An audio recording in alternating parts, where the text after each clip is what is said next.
There is an unreported conflict raging across Latin America.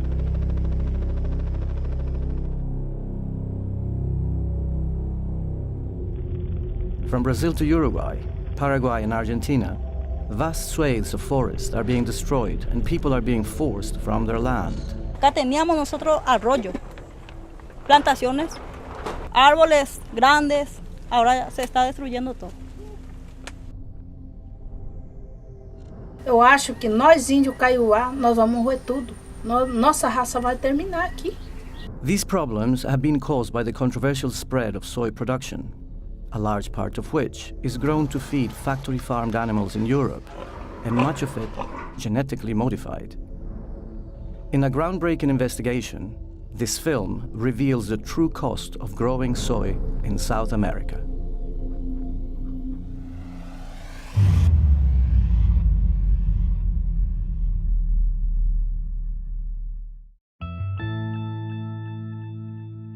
In Paraguay alone, over 2.6 million hectares of land are used to grow soya, and the effect of this on local communities has been devastating.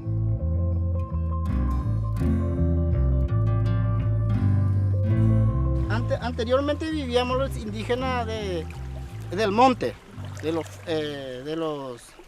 todos los montes, los bichos, los frutas, y ahora termina porque ya ve usted que acá ya nos rodea ya estancia. Y esa es una invasión, en vez de reforestar, ellos vienen a hundir las cosas naturales como a estos bosques. Este es el principal arroyo que cruza aquí en nuestra comunidad.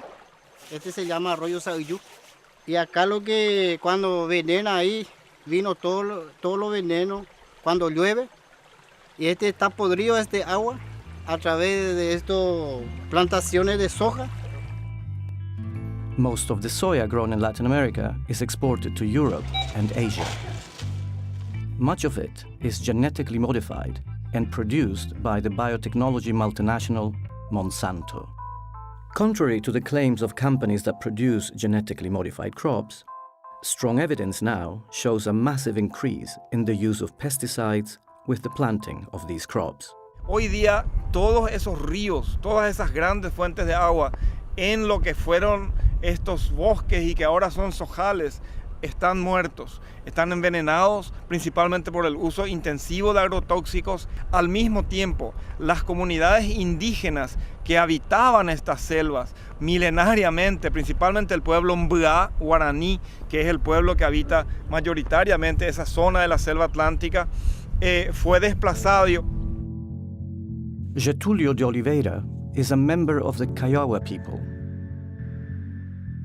Então, com o veneno de estragar cada vez mais forte, veneno cada vez mais dificuldade. Então, isso é nosso sofrimento aqui. E não tem como pra gente também, a mata também, que protege o nosso solo também, né? Não tem mais mata, tem só. E não tem aonde a água cada vez vai sumindo, né? Se não tem nada, a criança passa mal, a criança sente fome. Tem tempo de sem comida, né? E aonde o pai, a mãe, a gente vai na cidade procurar o recurso, ele fala, não, o índio está procurando lixo para comer. Não é isso que nós pensamos, nós estamos procurando comida. E eles falam, aquele que tem, eles falam que nós estamos procurando lixo ainda. Não é, talvez, como não tem espaço mesmo, nós não podemos fazer nada. Experts claim that the rapid spread of soya farming has given rise to a new breed of brutal and intimidatory tactics by the soy industry.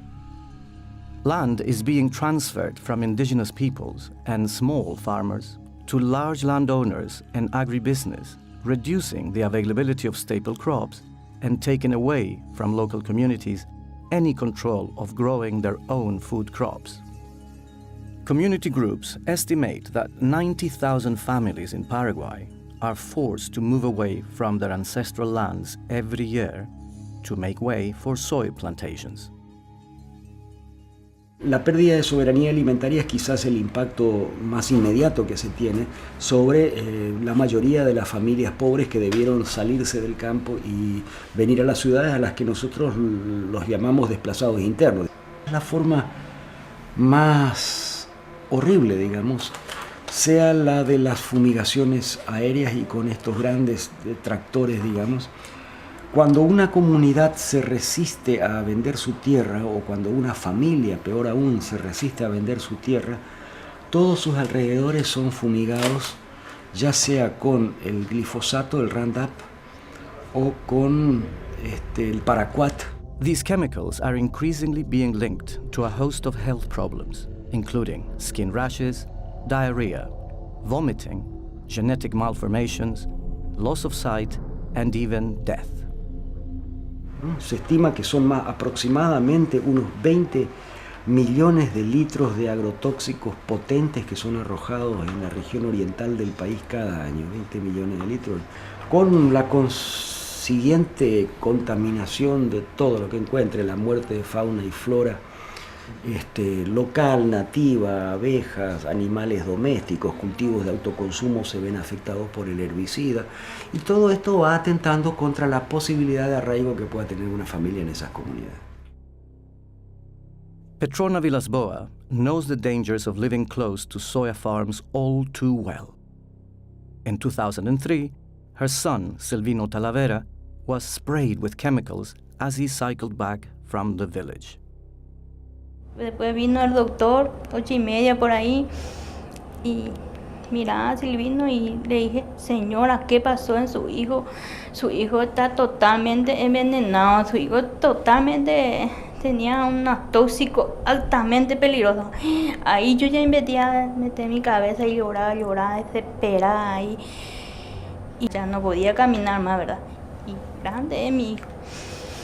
Y después, ¿qué pasó? Mi hijo está totalmente paralizado ya. Y a las 3 ya Silvino ya murió, ya no podía.